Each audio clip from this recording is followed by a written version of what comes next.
Hey guys, Luke here. What I wanted to speak to you about today is body composition. So most of you have joined the Wild Movement because in some way, even if it's a secondary goal, you want to positively change your body composition. What I mean by that is that you want to change how much muscle you have and how much fat you have in your body. And the beautiful thing is with strength training, which is what we predominantly do, it is the best vehicle to do this long term.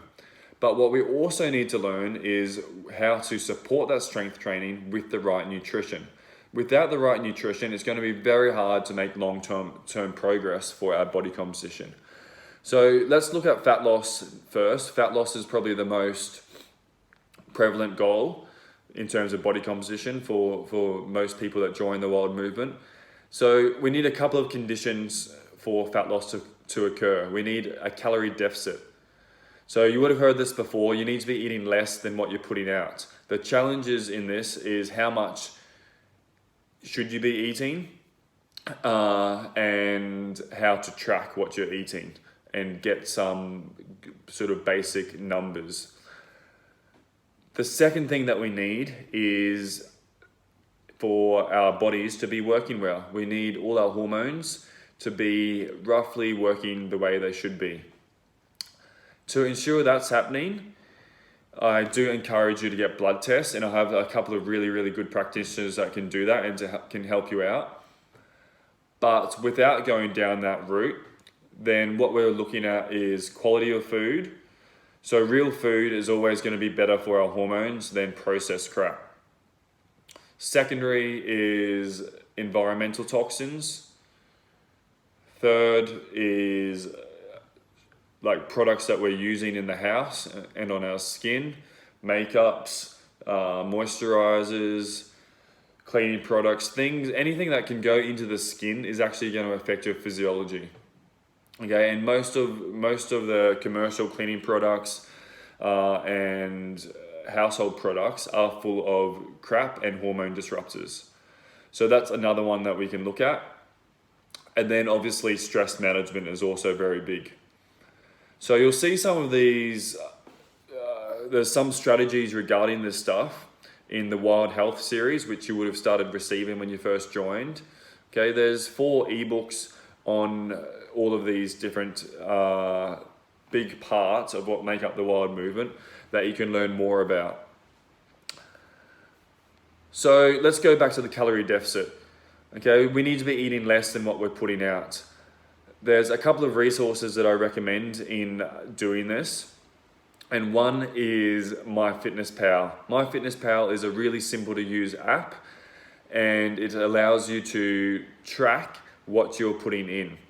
Now, this might seem quite extreme, like having to track your calories, but I can guarantee that if you can track your calories accurately for 1 week, 2 weeks, 3 weeks, it's going to be a big eye-opener for you. You're going to get a bit of education along the way in terms of how much energy certain foods have and also what sort of macro breakdowns are in each food, how much protein is in there, how much carbs are in there, how much fat is in there. When you're looking for fat loss, if you're completely confused about what you're doing, start off with going to MyFitnessPal and tracking your intake, okay, for that period of time. Do it for as long as you can until you feel like you've got a really good hold on what you're eating. From there, there's some other good resources. One with Precision Nutrition. It's basically a fat loss calculator, and it allows you to put in your situation in terms of your work activity, in terms of your training activity, your gender, your current weight, your goals, and it will give you some goals in terms of how much you should be eating that you can use in conjunction with MyFitnessPal. Now, like I said, it may seem extreme, and you definitely don't need to do this to get results. But if you're here because you really want results, then I would definitely take that extra 15 minutes per day to at least get a good baseline and understanding of what is required, what a certain day should look like in terms of energy density to be losing fat. It actually might be more food than what you're used to, especially if you're concentrating on happy hormones and happy health, which is going to be real food, which is obviously a lot more filling and nourishing than processed food. So that's a little bit of breakdown of fat loss, okay, trying to keep it very simple and a couple of quick techniques. In terms of muscle gain, it's the complete opposite. We need a surplus of energy to be able to put on muscle. So instead of going into a deficit, we need to be eating more.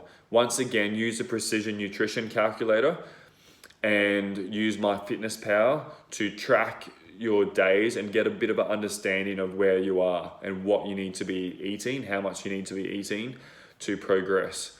At the end of the day, any set diet, whatever it is only as good as its compatibility with your lifestyle, i.e. how well you can stick with that. So if it's not working for you, then it's not working. Okay, look for something that's more sustainable. We want a long-term approach that becomes part of who you are and part of your life. So hopefully that makes sense, guys. It's just a quick little, maybe update for some of you, maybe some new information for some of you. But wherever you are, hopefully that resonates, and let me know if you have any questions at all. I'll see you soon.